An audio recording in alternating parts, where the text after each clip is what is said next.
echo of his car.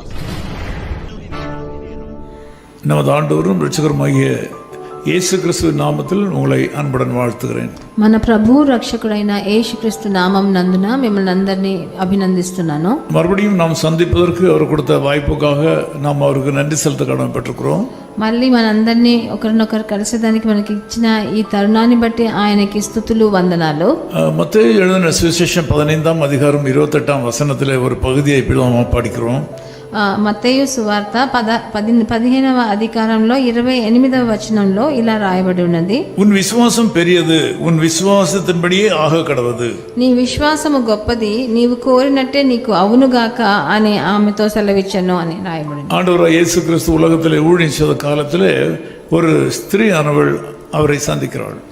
ప్రభు అయిన యేసుక్రీస్తు ఈ లోకంలో పరిచర్య చేసేటప్పుడు ఒక స్త్రీ ఆయనని కలిసేదానికి వచ్చింది. அவள் என்னுடைய மகள் பிசாசினால் அதிகமாக அவதிப்படுகிறாள், நீர் அவரை சுகப்படுத்த வேண்டும் என்று கேட்டுக்கொண்டாள். ఆ స్త్రీ వచ్చి తన అన్ని నా కూతురు చాలా సైతాను క్రియల చేత చాలా బాధింపబడి ఉన్నది, మీరు దానికి స్వస్థతనివ్వాలని కోరుకున్నది. அவள் பலமுறை ஆண்டவரை வேண்டிக் கொண்டும் ஆண்டவர் பதில் ஒன்றும் சொல்லவில்லை என்று வேதம் சொல்கிறது. తను ఎన్నోసార్లు బతిమాలినా కూడా ప్రభు అయిన యేసుక్రీస్తు తన బదులు ఇవ్వలేదు. தொடர்ந்து அவள் தொந்தரவு பண்ணி கொண்டது அப்படினாலே சீஷர்கள் அவளை துரத்தும்படி யோசித்தார்கள்.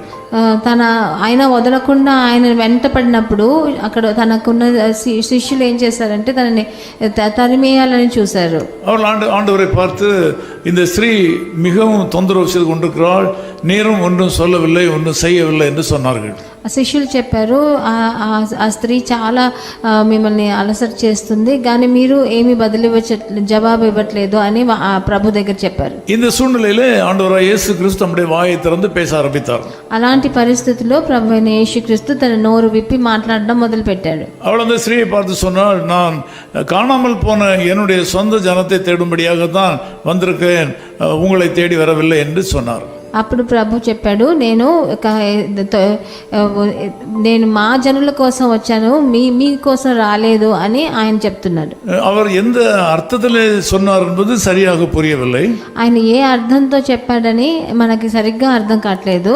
தொடர்ந்து அவர் சொல்லும்போது, பிள்ளைகளுக்குரிய ஆகாரத்தை நாய்க்குட்டிகளுக்கு போடக்கூடாது, நாய்களுக்கு போடக்கூடாது என்று சொன்னார்.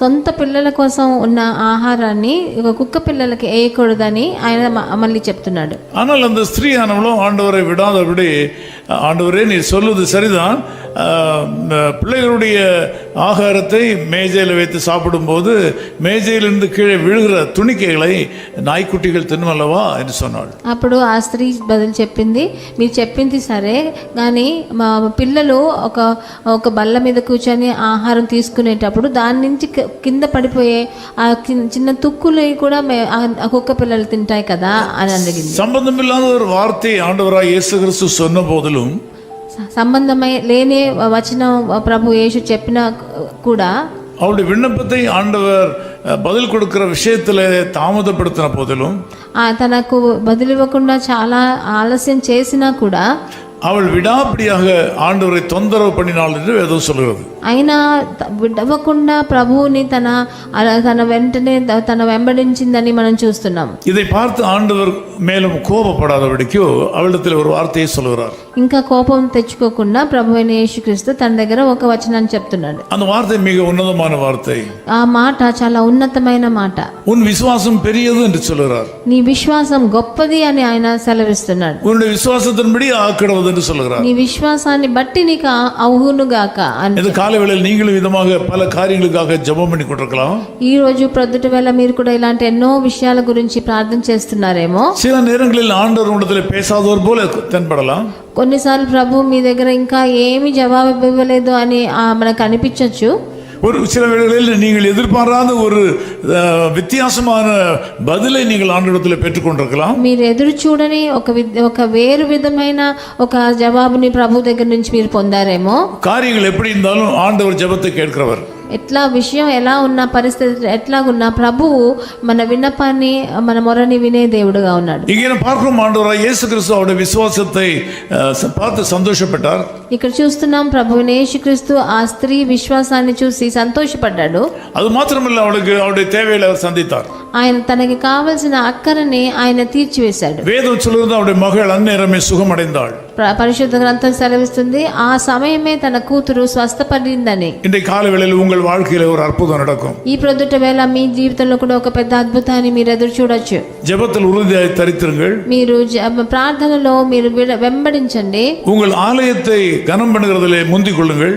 మీ దేవాలయానికి ఇవ్వవలసిన ఘనతలో మీరు ముందంచి వేయండి. தேவனுக்கு ஊழியம் செய்கிற விஷயத்தில் உறுதியாயிருங்கள்.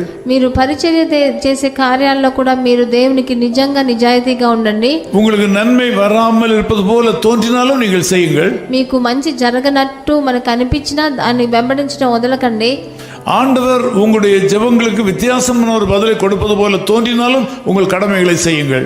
ప్రభువు మీరు అనుకున్నట్టు మీకు జవాబు ఇవ్వకపోయినా మీ కర్తవ్యాలను మీరు చేయండి. சோர்ந்து போகாமல் ஜெபத்தில் விழித்திருங்கள். మీరు సొమ్మసిల్లకుండా ప్రార్థనలో మెలకువగా ఉండండి. நிச்சயமாக உங்கள் ஜெபத்திற்கு முடிவு உண்டு. తప్పకుండా మీ ప్రార్థనకి ఒక మంచి ఒక జవాబుని మీరు పొందుకుంటారు. அது நல்ல முடிவு. అది మంచి జవాబుగా ఉంటుంది. అద్భుతమైన முடிவு. అది అద్భుతమైన సమాప్తిగా ఉంటుంది. ஆண்டவர் உங்களை இந்த காலவேளையில் ஆசீர்வதிப்பாராக. ఈ ప్రొద్దుట వేళ ప్రభు మిమ్మల్ని ఆశీర్వదించును గాక. ఆమేన్. ఆమేన్. நாம் ஜெபம் பண்ணுவோம். మనం ప్రార్థన చేద్దాం. நல்ல பிதாவே, உமக்கு நன்றி செலுத்துகிறோம். మంచి తండ్రి, మీకు కృతజ్ఞతలయ్యా. இந்த காலவேளையில் இந்த மக்களோடு பேசின காரியங்களை கவனித்தீர். ఈ రోజు మేము వీళ్ళతో మా జనులతో మాట్లాడిన విషయాలను మీరు గమనించారు. வாழ்க்கையில சோர்ந்து போன மக்கள் பலர் இருக்கிறார்கள். జీవితంలో ఎంతో అలసటతో ఉన్న జనులు ఎంతో మంది ఉన్నారు. நல்ல காரியங்களுக்காக ஜெபம் பண்ணி உம்மிடத்திலிருந்து பதில் வராததனால சோர்ந்து போன மக்கள் இருக்கிறார்கள். వాళ్ళ జీవితంలో మంచి కార్యాలు జరగాలని ఎన్నోసార్లు ప్రార్థించి దొరకకుండా ఇంకా సొమ్మసిల్లిపోయిన వాళ్ళు. சில நேரங்களில் வந்த பதில் கூட நல்ல பதிலாக இல்லாதனால மனம் கசந்து போயிருக்கிறார்கள். కానీ ఎన్నోసార్లు వాళ్ళకు వచ్చిన జవాబు వారు అనుకున్నట్టు సంతోషకరంగా లేదని ఎంతో మంది సొమ్మసిల్లిపోయి ఉన్నారు. நீர் எங்கள் விசுவாசத்தை பார்க்கிறவர், உமக்கு ஸ்தோத்திரம். మీరు మా విశ్వాసాన్ని చూసే ప్రభువుగా ఉన్నారు, స్తుతులు. எங்கள் பொறுமையை கவனிக்கிறவர், உமக்கு நன்றி. మా సహనాన్ని మీరు చూసే ప్రభువుగా ఉన్నారు, అందుకని మీకు కృతజ్ఞతలు. இந்த சகோதரி தன்னுடைய மகளுக்கு சுகத்தை பெற்றுக்கொண்டார்கள். ఈ సహోదరి ఎట్లా తన కూతురికి స్వస్థతని పొందుకుందో அதே போல இந்த செய்தியை கேட்கிற எல்லாரும் இந்த நாளில் அவள் கேட்கிற காரியங்களை பெற்றுக்கொள்வார்களாக. అలాగే ఈ దైవజనులు ఎవరంతా నా ప్రార్థన వింటున్నారో వాళ్ళ జీవితానికి కావలసిన జవాబును వాళ్ళు పొందుకొందురుగాక. வியாதிகள் மாறுவதாக. వాళ్ళ అనారోగ్యం మారిపోని. சாபங்கள் மாறுவதாக. వాళ్ళ శాపాలన్నీ తొలగిపోని. விக்கினங்கள் மாறுவதாக. వాళ్ళకున్న అడ్డంకులన్నీ మారిపోని. இயேசு கிறிஸ்துவின் நாமத்தில் ஜெபிக்கிறோம் பிதாவே. ప్రభువైన యేసుక్రీస్తు నామం నందున వేడుకుంటున్నాం తండ్రి. ஆமென். ஆமென்.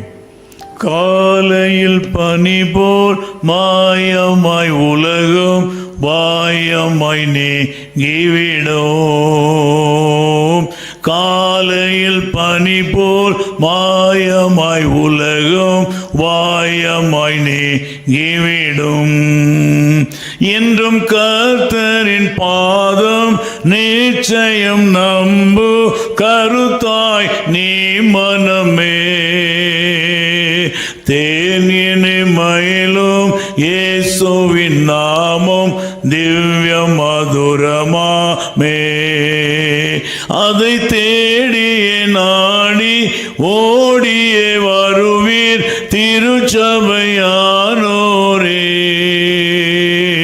தேனினை மயிலும் இயேசுவின் நாமம் திவ்ய மதுரமாமே. His Call Ministries, 10 Muhammad Abdullah 2nd Street, opposite International Cricket Stadium, Chepauk, Chennai 600005, India. Phone 9144-2852-8282. Mobile phone and WhatsApp 91-98412-71858. Email sam@echoofhiscall.org.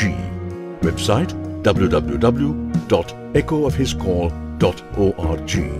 God bless you.